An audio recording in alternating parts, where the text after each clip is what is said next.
I put a booklet together of all of my favorite paint recipes, but I decided that I wanted to make it pretty. Got out some scrapbooking paper and turned this into a junk journal.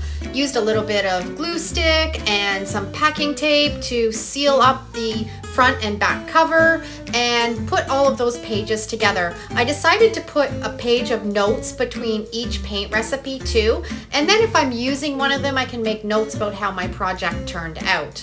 I'm going to stack them all together, and then I'm going to punch them with my 3-hole punch, put everything together with some pretty ribbon, and add some tabs to the side so I can go directly to that recipe that I need.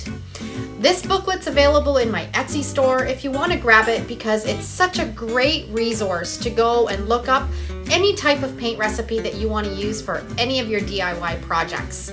The link will be in the description or in my bio.